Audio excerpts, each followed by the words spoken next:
పవన్ కళ్యాణ్ ఉద్దేశించి జగన్ చేసిన వ్యాఖ్యలపై మంత్రి నాదెండ్ల మనోహర్ ఘాటుగా స్పందించారు.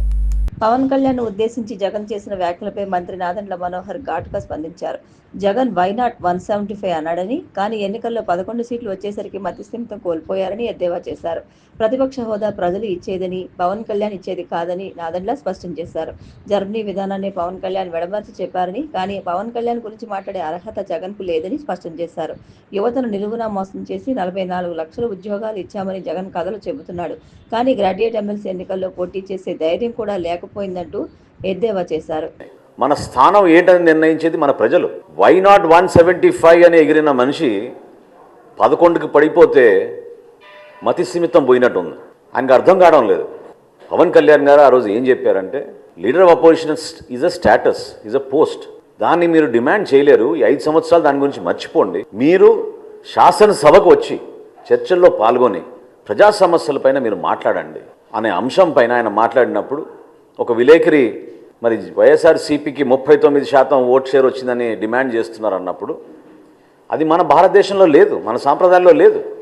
అది జర్మనీ లాంటి దేశంలో ప్రపోర్షనల్ ఓట్ షేర్ ఉన్నప్పుడు వాళ్ళకి పరిపాలనలోనూ ఆ ప్రజాస్వామ్య పద్ధతుల్లోనూ అవకాశం ఉంటుంది. కాబట్టి నిజంగా మీరు అది కోరుకుంటే జర్మనీకి వెళ్ళి పోటీ చేయమని చెప్పారు. ఏం మాట్లాడుతున్నాడు ఆయన అసలు ఈ రోజున? అసలు బేసికల్గా వైఎస్ఆర్సీపీ గతంలోనే మేము చెప్పాం, జనసేన పార్టీ నుంచి తాడు బొంగరం లేని పార్టీ ఇది. ఈ రోజుకి వాళ్ళకి సభ్యత్వం లేదు. లైఫ్ టైం ప్రెసిడెంట్గా ఆయన తీర్మానం చేసుకున్నాడు. ఎల్లకాలం అతనే అధ్యక్షుడని సభ ఏర్పాటు చేసి వారి తల్లిని పక్క దించేసి ఇతను ప్రకటించుకున్నాడు. ఎలక్షన్ కమిషన్ ఆఫ్ ఇండియా దాన్ని ఖండించింది. అటువంటి సిస్టమే లేదు, అటువంటి ప్రొసీజరే లేదు. మీరు ఎట్లా డిసైడ్ చేసుకుంటారు మీ పార్టీ ప్రెసిడెంట్ ఎవరు? అది ఆ విధానం కాదని ఆ రోజు చురకలు వేసింది. తన సొంత వైఎస్ఆర్సీపీ పార్టీకి సభ్యత్వం లేదు. ఈరోజు వారి పార్టీ అధ్యక్షుడు ఎవరో కూడా వాళ్ళు తేల్చుకోలేని పరిస్థితుల్లో వాళ్ళు జనసేన పార్టీ పైన, మా పార్టీ అధ్యక్షుడు పవన్ కళ్యాణ్ గారి పైన చేస్తున్న వ్యాఖ్యలు నిజంగా చాలా విచిత్రంగా అనిపిస్తున్నాయి.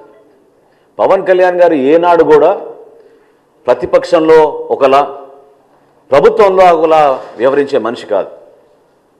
మీరందరూ గతంలో చూశారు కౌలు రైతులను ఏ విధంగా పవన్ కళ్యాణ్ గారు ఆదుకున్నారు.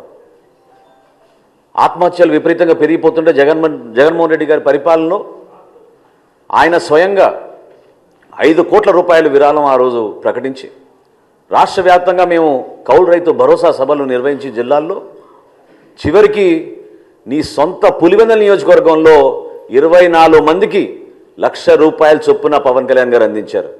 నువ్వా మాట్లాడేది ఆయన గురించి? ఏనాడైనా నీ ప్రజా జీవితంలో ₹1 అయినా నువ్వు ఇచ్చావా? ఒక దాతగా నిలబడ్డావా? ఎవరన్నా ఆదుకున్నావా? ఎన్ని వేల మందికి పవన్ కళ్యాణ్ గారు తన సొంత నిధులు అందించి కార్యక్రమాలు చేసుకుంటూ వచ్చారు.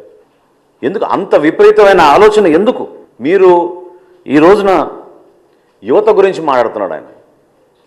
44 లక్షల మందికి ఆయన ఉద్యోగాలు ఇచ్చాడంట. మరి వాలంటీర్స్ని ఏ విధంగా నిలబెట్టినా నువ్వు మోసం చేసావు, ముంచావు.